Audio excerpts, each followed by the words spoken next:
I haven't received any apologies, actually. Okay, I think has the live gone on now? Yes.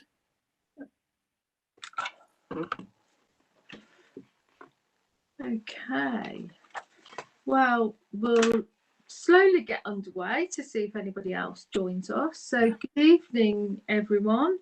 It's Monday, the 15th of February, and we're here for Adult Social Care and Health Decision Session.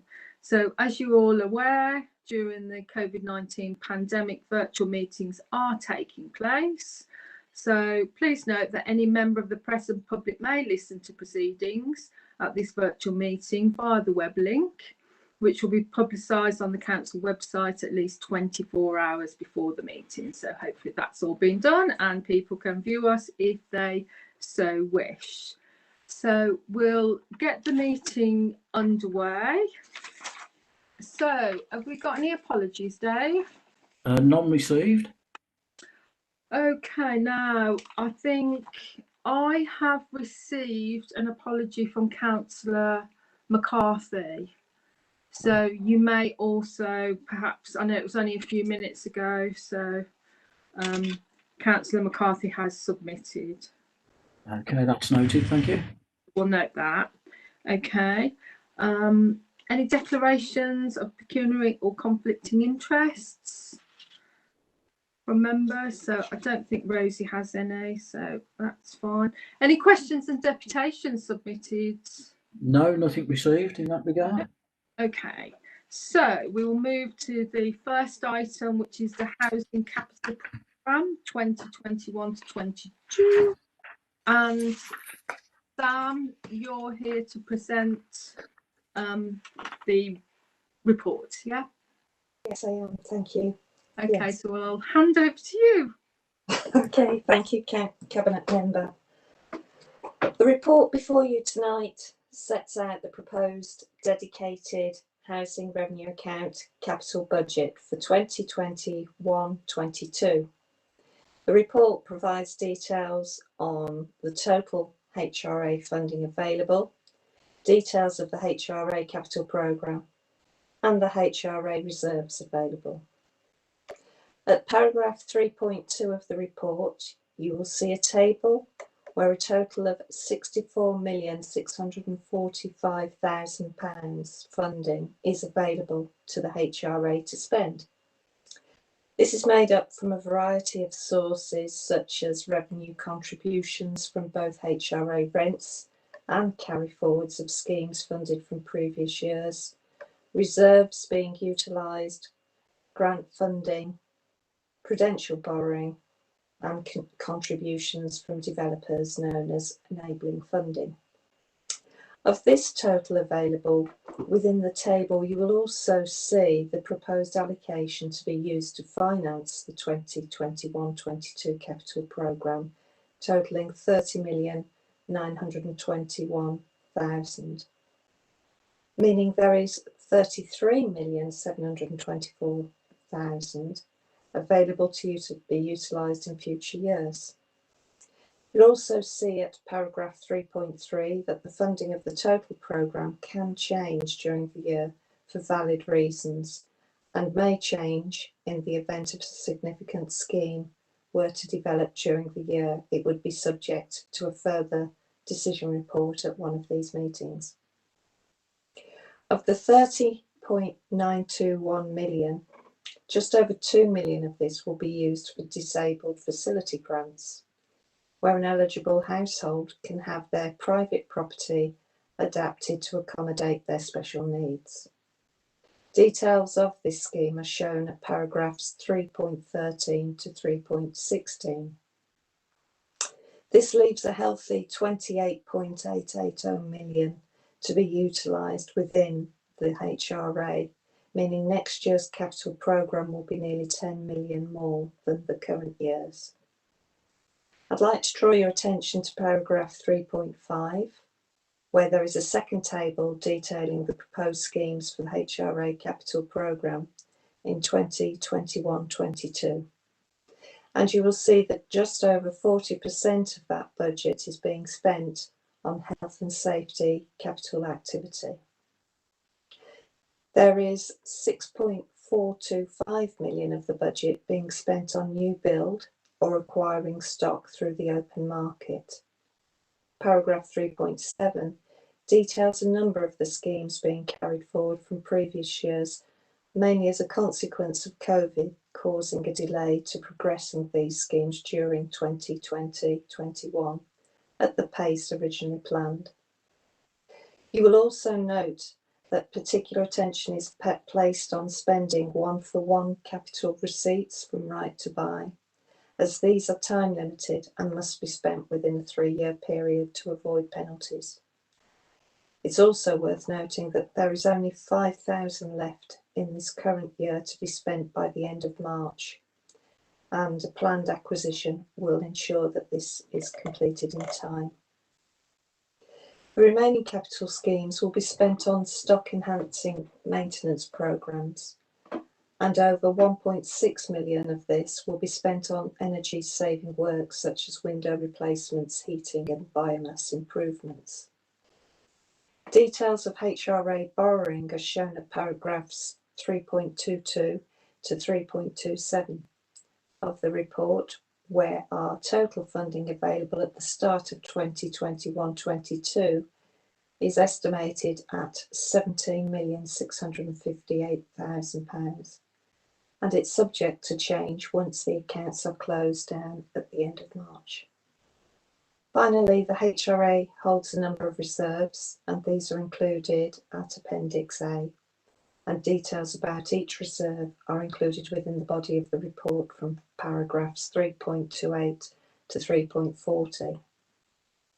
Once a capital programme is approved for 2021-22, the Council passports the programme to Solihull Community Housing to deliver on its behalf. In the event there is a need for ASCH to place a contract of 2.5 million or more, a further report would be brought to a future decision-making session to comply with the standing orders in place. So at that point, I'm happy to take any questions. Okay, thanks, Dan, for that. And obviously, we've got some quite big projects in the pipeline, haven't we? And it's been really good to see that some of the new build is now coming to fruition that had been planned.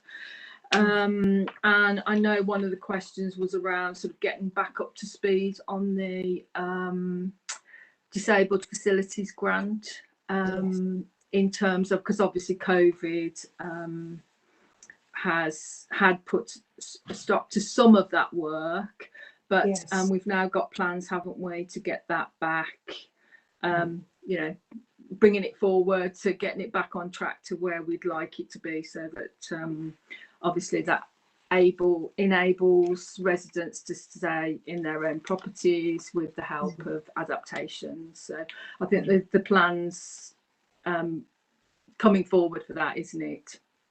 Yes, I think by their very nature, these are usually very vulnerable people having these adaptations, and they're just the sort of people that would want to be self-isolating at this point in time and wanting to limit the number of people coming into their homes. So that clearly has had an impact this year too. Yeah, exactly. Okay, Councillor Sexton, have you got any questions on this part of the report? Thank you. Yes, just a couple of quick ones. There's a line in the report that is unapplied RTB benefits. Unapplied RTB receipts, and that's around 11 million. Those haven't been allocated. I'm wondering if there's a plan for that. So those are the right to buy receipts that have no time limitation against them. Right. So they are available to be utilised in future schemes. At the moment, I think we haven't got anything other than potentially Kingshurst that could be marked against that.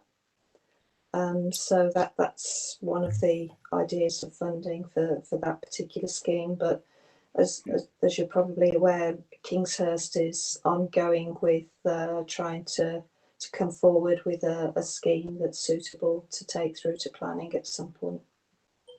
Okay, so that's one possible use for that. Is that? Are there any other suggestions for what that might be applied to, or is that the plan really? There is quite a large funding gap, isn't there, on Kingshurst? Yeah, yeah. I think until the Kingshurst funding question has been resolved, we wouldn't want to make any plans again yet. We've certainly got enough headroom as well that you'll see in the report for undertaking borrowing. So if there were suitable schemes and we've exhausted right to buy receipts, we have got an option that we could utilise around borrowing too. Okay, thank you. Just one more. 3.9, where it talked about climate and energy.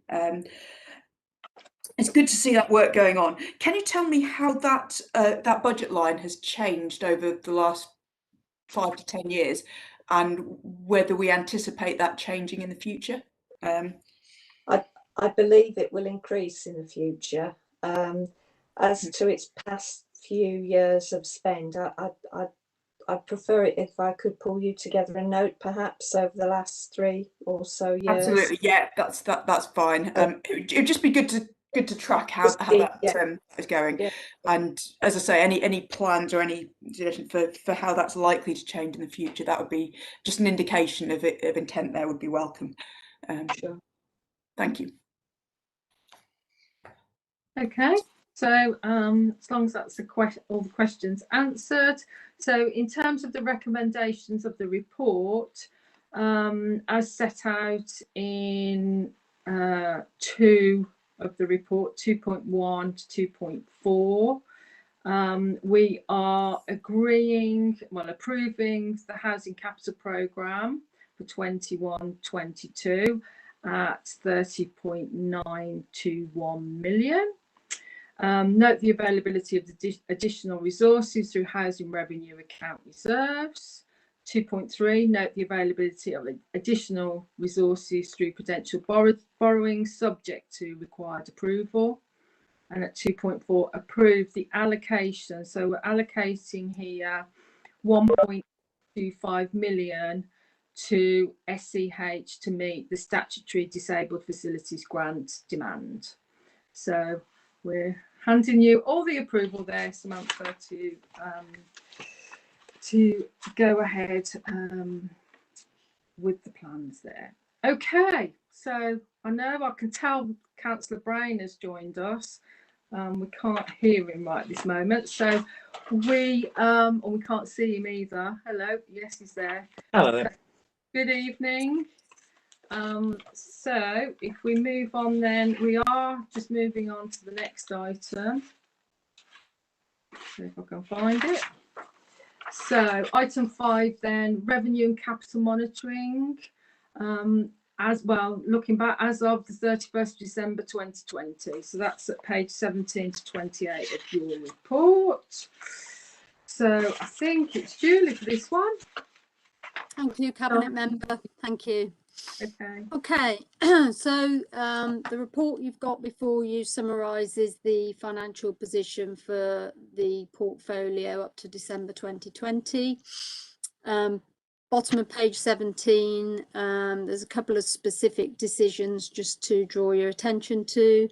So paragraph 2.3, we're asking for Cabinet portfolio holder to approve delegation to the Director of Public Health for the grant allocations in respect of the Contain Outbreak Management funding. Be detailed further on in the report when I get to that particular bit.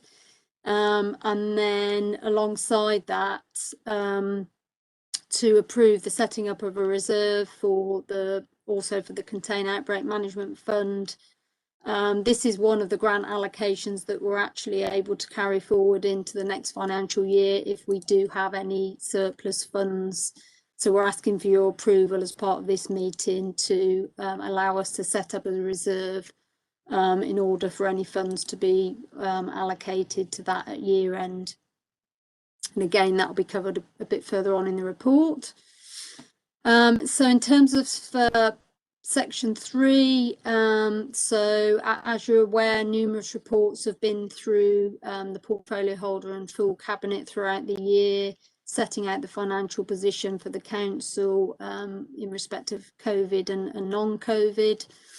As far as this portfolio is concerned, as at the end of December, the COVID position as a whole for the portfolio is covered through the emergency funding that the council has received to date. So there's no adverse impact for this portfolio for the current financial year. So that's the headlines in terms of this year. Then section 3.3, then in terms of the overall portfolio, the variance is 1.937 million. That is all down to the COVID financial position. So as I've already said, that's covered corporately by the emergency funding that we've had to date. I'll talk then further about the sort of the two elements within this portfolio, adult social care and public health. So in terms of the adult social care portfolio, the COVID pressure, so paragraph 3.3.3 reports the COVID pressure is just over 1.8 million. For the non-COVID element of the portfolio, the directorate is going to break even with a contribution with what will be an anticipated contribution into reserves at the end of the year. So say the non-COVID impact for the directorate is also a balanced position. The report then goes on to outline some specific funding that the portfolio has received in relation to adult social care. So we've had funding for the clinically extremely vulnerable individuals.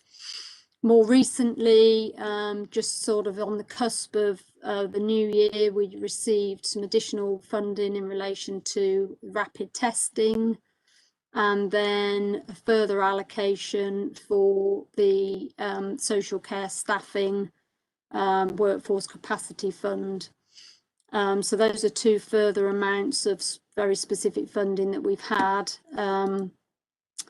And we're in the process of allocating the rapid testing funding out to providers, and we're also now working on the allocation of the social care staffing workforce capacity funding. It's a bit of a mouthful.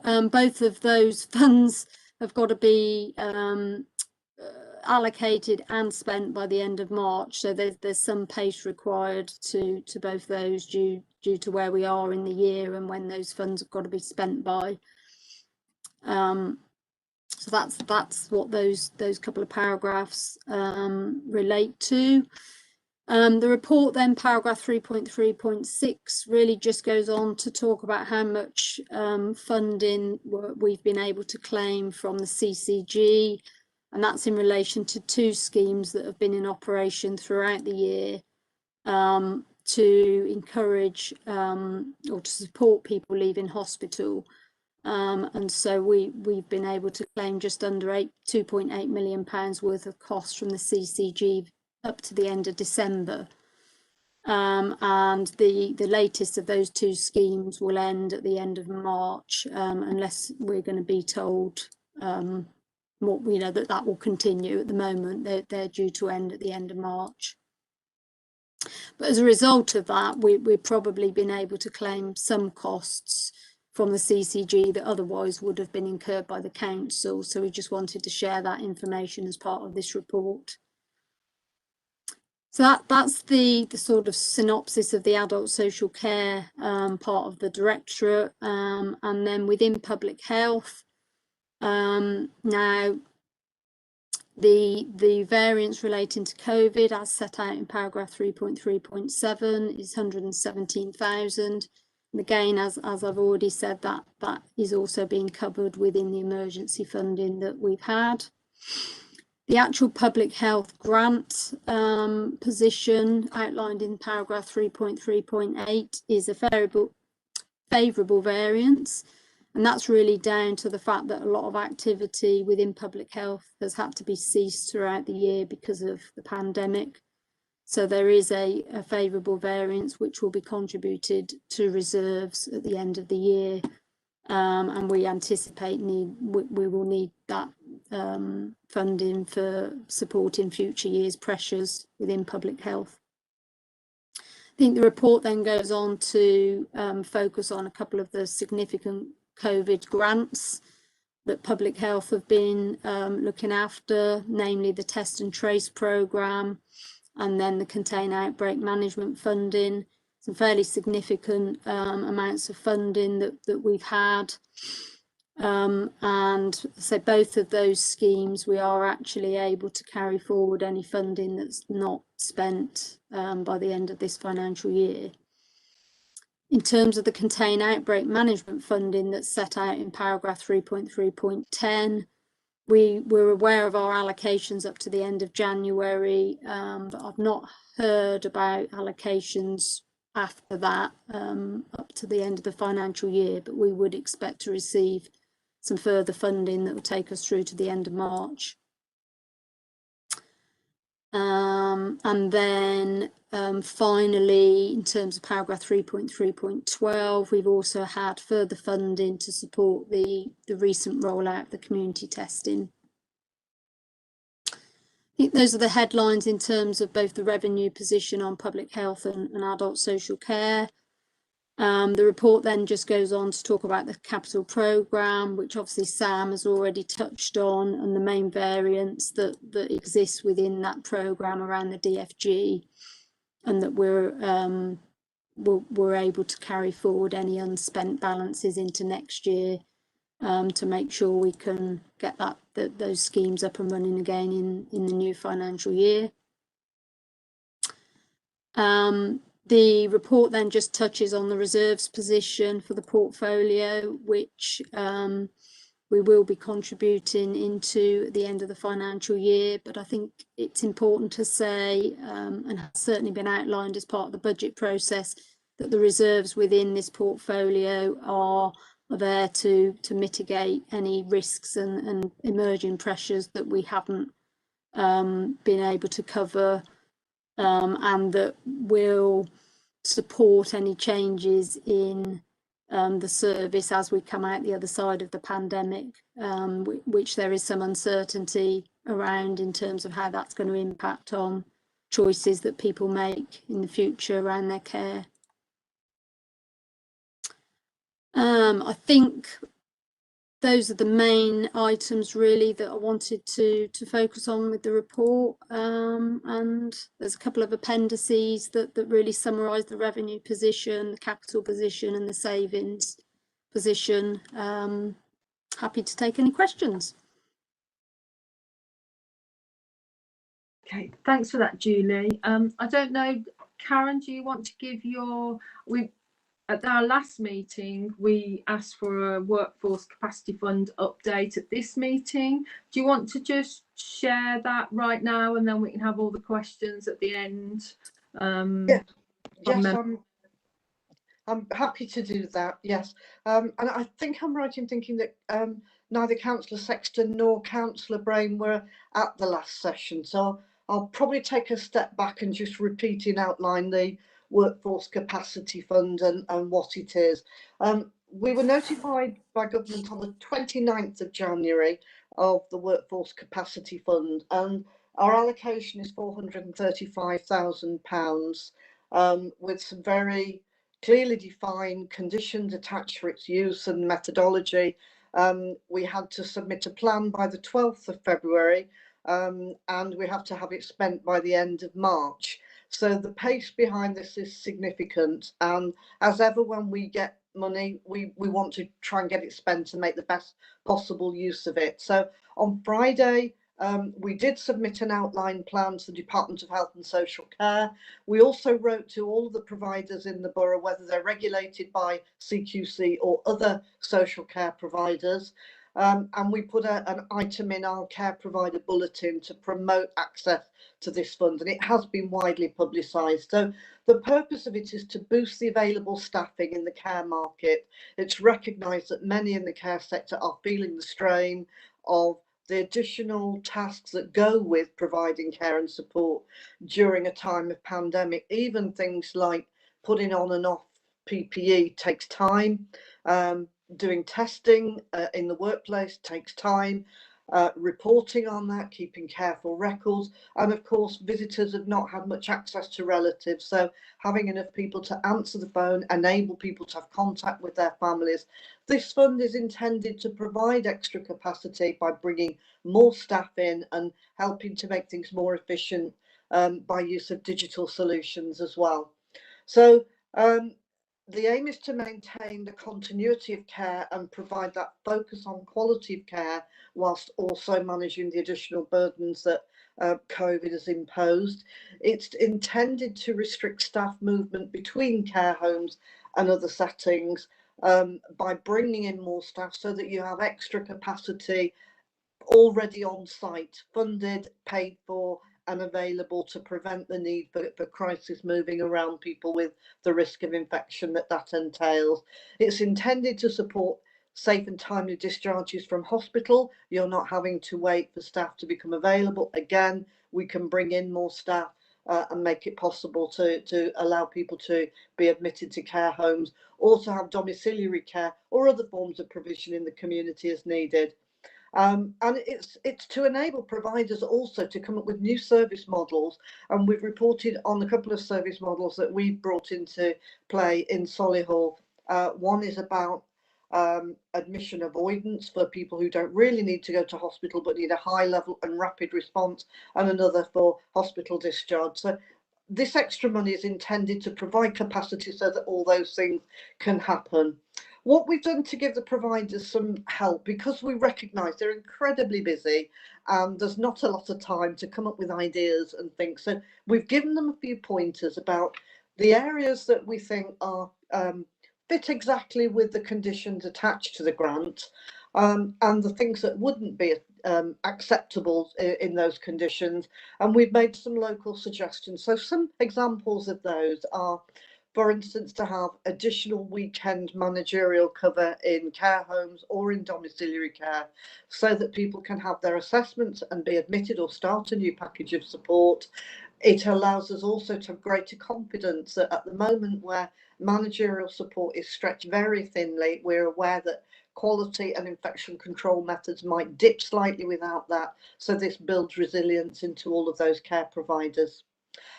Recruitment costs to identify and get people inducted, trained up and ready for work costs money. So those costs can be offset using the Workforce Capacity Fund for new starters, and in particular at the moment, people who might be available in the workforce who haven't worked in the care sector before, but maybe have worked in hospitality, for instance, and they may be looking for jobs either in care or in cleaning or cooking. All of those things are very relevant for us. We're also looking to enable people to take up work in care who wouldn't otherwise be able to do it. And some of this is about being mobile and being able to get across our borough. These are low paid jobs. Often people can't afford to run a car, let alone buy one. So we're suggesting that providers may want to consider leasing or buying hybrid vehicles that could be used and insured for younger drivers or those unable to afford to run a car themselves, and be able to reach and ensure equity of provision for people who need care and support services wherever they live in the borough. We don't want that inability to travel around to both preclude people from taking up a job or ensure that they can get the care and support that they need. We're looking for providers to give overtime, to give guaranteed hours for people on 0 hours contracts, and to find any other creative ways to increase staff hours. So if they've been restricted by fee levels or available funds, this provides a top up, and until the end of March they can provide extra hours or give greater confidence that people who are on a 0 hour contract can have guaranteed periods of work. Some of the things that we've asked them to do need more admin time. It's as simple as that. Doing reports on which of your staff have been vaccinated, when are they next due to have a test, when are your residents due to be tested. All of these things have got to be documented and recorded. If you can bring someone in to do the admin, it frees up care time to be doing the main work that they should be doing. So that's another suggestion. And then finally, the use of digital solutions. I mentioned we've had some really extensive use of tablets and mobile phones to promote access for substitutes for visiting, contact with family members. But we're also seeing lots of providers using mobile technology to have care plans and support plans set down with a worker and used digitally rather than with paper records. The reporting and monitoring can be done that way, but also we find that some of our buildings are simply not equipped for the Wi-Fi capability that's needed of them to use all of these devices. So we're looking to possibly enhance their infrastructure as well. So there's some of the suggestions that we've come up with, but there is a big other category, and any provider who comes up with something that meets the conditions, it can be spent by the end of March, will very happily consider those as well. Our main priority is that we don't have to hand back this money to government because we've not been able to spend it. We want to get this to have the best possible impact on the care sector and to reach the workforce, which is exactly what it's intended to do, and improve the quality of life and care given to people who are reliant upon it. Happy to answer any questions if I'm able to. Thanks, Karen, for that. I'm just wondering how that has been received by the care providers. I know it is short notice, but are the care providers welcoming it and using it? And hopefully the reporting is not too onerous for them. So what response have you had? Well, at this point, we've had 2 firm bids received. We've put a very simple template together, very, very simple. What do you want to spend it on? Show us it meets the criteria. What are the outcomes you want to achieve? It's really very simple, and 2 have worked at things already. We're aware of others that are thinking of it and coming up with ideas. We've given them a bit of time, but really by the end of this week, we want to be getting some sense of progress on this. Our intention is to be able to start distributing funds ideally by next week. We're very much aware this only then gives them 6 weeks or so to be able to have used this money. So that's the drive behind this, is to get their ideas in, apportion the money in as most effective a way as we can, and then get the report. So at this point, not too many concrete bids, but we're hearing that people are working them up. Right, okay, that's good. And I suppose just to go back to Julie's report, it's good that we're in a balanced position on the portfolio in general, but obviously COVID pressures we're very much aware of. We'll be interested to hear how you talked at 3.3.6 about the pilot with the CCG and the funding there. So that'll be interesting to see how that evaluation comes through. Because I think it has been really beneficial, hasn't it, in getting, and Lizzie will probably add to that, but it's been very beneficial around getting people out of hospital very quickly, and our response time has been good. So it just shows what we can do with that sort of additional funding. We put it to good use and it's work. Is there anything you want to add on that, Lizzie? How do you think it's going? Yeah, I mean, I guess it just makes the situation a bit smoother, doesn't it? Because there's no discussion over who needs to provide the funding. Obviously, like Julie was saying, we're still waiting to hear what's going to happen post the end of March. But either way, Karen's team will continue to work with CCD commissioners to make sure that we learn from kind of what's gone well during COVID, like the home discharge service that is being provided. That's really good. You know, we've had really positive feedback. So we're hoping to kind of build on that as we go forward. Yeah, that's good. Okay, members, have you got any questions for Julie, Karen, Lizzie, perhaps? Councillor Sexton? Thank you. So yes, thanks for those reports. And it is good to hear that, I mean, despite all the press and everything that's been going on, the portfolio is at a good position at this stage. So, you know, well done to everyone on that. My concern, I suppose, would be around, I mean, we know that there are going to be emerging and ongoing COVID pressures going forward, but also there's going to be some pressures as a result of the public health and social care work that hasn't managed to take place this year because of COVID.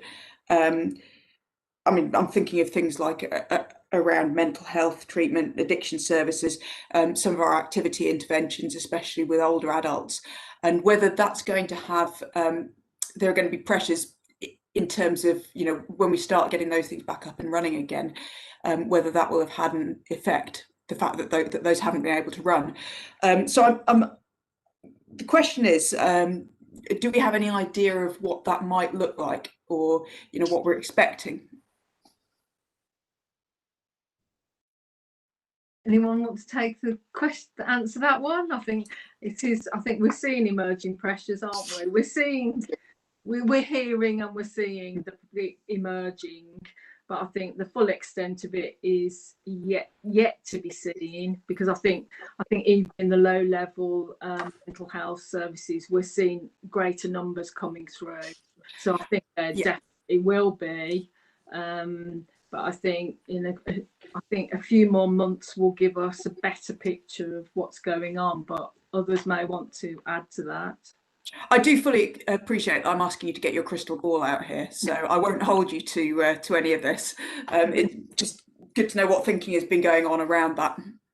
Shall I make a start and say, I mean, certainly all the way through, we've been looking for what the learning is from COVID, whether it's something that's learning that only is applied for a short time, or if it makes a significant difference to the model of service, the style of service that people want in future, and what the restrictions that COVID that we live with into the future might impose. So we're already thinking along those lines. It is a bit hard to be absolutely specific and quantify. So, for example, we're looking at whether the impact of there's been a drop in people who've been expressing an interest in moving into older people's care homes, for instance. Many of our care homes do have significant levels of vacancies. That may be a temporary thing, and it may increase, so we're keeping a very close eye on it. And we are certainly aware of the kind of pressures that people are already experiencing as a result of living in the kind of year that we've had, with the pressures of the pandemic, bereavement, loss of employment and loss of economic certainty are causing immense pressures on families, and we are keeping a very close eye, and certainly working closely with our CCG colleagues. This was a subject of discussion only this morning, where we're looking at how we can pool what we know and start to plan as we emerge from COVID, pull the data that we've got, what have we understood about the impact, and what will it mean for services. It's a bit woolly and non-specific, I'm afraid, for now, but as the learning emerges, we are thinking very much along those lines. That's really good to hear. Thank you. Sorry, can I just have one more? Yeah, I was just going to ask Julie if there was any financial implications. Yeah, go ahead. Thank you, Cabinet Member. I think from a financial perspective, quite a lot of work has been done as part of the new medium-term financial strategy in terms of identifying any emerging pressures and risks that we need to be mindful of as part of setting the budget for the next 3 years. And obviously I mentioned the reserves that already exist in the portfolio, and it is important to draw attention to those as, you know, part of the buffer, I guess, for some of those uncertainties that may evolve over the coming months. But all of the COVID pressures that were identified as part of the medium-term financial strategy will be covered as part of the COVID funding that we've received to date, and we're in a much better position than we were some time ago, but we've had a lot more government funding since. So from a medium-term financial strategy perspective, all of the COVID pressures that we've identified to date will be covered. I think it's the unknown that is more, you know, uncertain, and that's where the reserves come in to provide that protection. Okay, Councillor Sexton, question? Thank you. Yes, and I suppose just to come back on that slightly, I know that there's been a lot of discussion around the inequality strategy that's as part of the recovery from COVID and the work that's going into that. So, I mean, presumably there's going to need to be more work done as a result of everything that's happened. So, would that be one of the things that will be considered in terms of these ongoing and emerging pressures? Potentially. Yeah. Cool. Okay, I'll leave that there. The other question, I'm going to slightly shoehorn this in a little bit under the workforce pressures.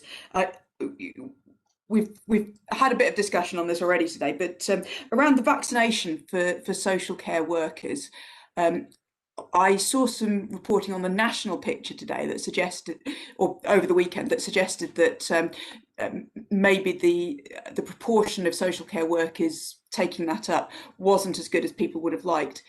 Now, I've asked a few people what the situation is in Solihull and what we know about the situation in Solihull. And I think Councillor Grinsell did mention that there's been quite a lot going on to work with employers to encourage people to take that up. So I just wondered if you could just go into that quickly. Karen, do you Shall want I to pick that up? And it's, oh yeah, if it's around, it's not quite a financial question, but we'll allow it. Thank you, thank you. Yeah, reaching the residents of care home, first of all, had a fantastic impact. All of our care homes have now had their first vaccine offered to those who are able and can have it, and that's great. At the same time, many of our older people's care home workers had it, and then later in the second cohort, the working age adults, so younger adults, particularly those with disabilities, were offered the vaccine. What we have an issue of is we started off thinking it was an issue of not as much take up as we wanted, and what we're finding is it's more of an issue of not reporting that they've actually had it. We're working very hard on getting people to tell us if they've had it, and we're now required to report weekly on progress on this, which is excellent. But there's a bit of caution sometimes about people wondering why they should give their employer what they regard as private health data. So we're trying to persuade them that actually there's a lot of learning to be had from understanding the impact of having a vaccinated workforce, and we're really hoping we can persuade them. For those who have been hesitant about taking the vaccine, we've been working really hard with colleagues in Birmingham, where for whatever the reason is, sometimes it is this fear about there's a suspicion that it's been rushed through, that the science has not been checked rigorously enough. It can be from Black, Asian, minority ethnic workers who have concerns about whether it's consistent with their faith and the guidance they're given. And it can be from people who are just anxious about vaccines in general. And from all directions, we've worked closely with colleagues in the NHS to put in front of people in a persuasive way, but not a coercive way, but just try to present as much information in as many different formats as possible. So there are online FAQs, and last week there were two really well received webinars done by a local clinical director, and many of the clinicians are very willing to spend time explaining and defending their own position and choice, and trying to help others reach a conclusion for themselves. So we're fairly confident that we've got as much material out there to persuade and inform. We hope that people will feel confident about being able to tell their employer when they've actually had it and not be anxious about that, so the take-up data looks more reliable than it does at the moment. Great. So the difficulties in take-up, we think they're probably largely to do with reporting, but probably not to do with any constraints around whether those workers are able to get time off to have the vaccine or anything like that. We don't think that's a factor. Is that? Certainly shouldn't be. I mean, certainly all of the multiple sources of funding that we've talked about, people should not be out of pocket. If they need travel costs, they should be met.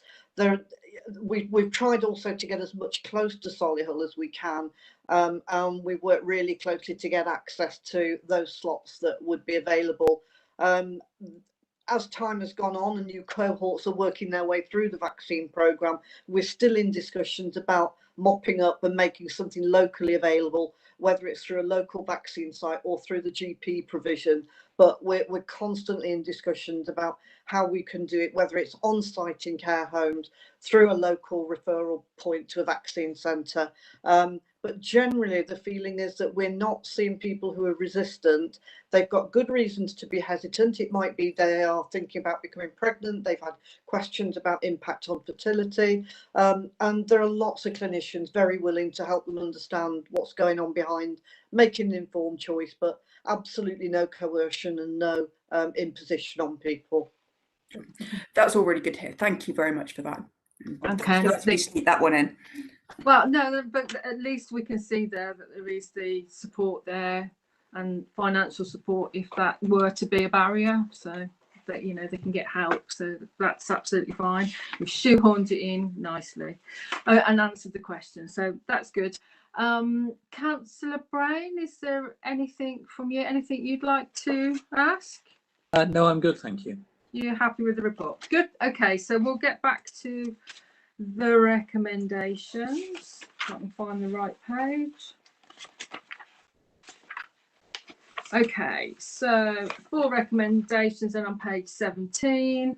So we've noted the progress against the medium-term financial strategy as of the end of December 2020. I'm endorsing the actions being taken to manage the in-year financial position and the management of identified risks. I am approving the delegation of use of the grant allocations in respect of the Contain Outbreak Management funding. So that will go to be delegated to the Director of Public Health as outlined at 3.3.10. And then in conjunction with the Cabinet Member for Resources, the Cabinet portfolio, I approve the setting up of a new reserve for the Contain Outbreak Management Fund and the contribution of any surplus to the reserve as outlined in paragraph 3.3.10. So anything that we have left over, we will be able to carry forward to next year. So that reserve will be there for us. So that will be good. Okay, so I think that probably concludes the meeting. And we've actually combined the workforce capacity update. So we've sort of put that together, haven't we, Karen? So I'm sure there'll be future reports with everything together, but we just wanted that verbal update this evening. So all that leaves me to say is thank you for everybody attending this evening. Thank you all for your hard work that you're all doing. I know you're doing behind the scenes to keep us on track.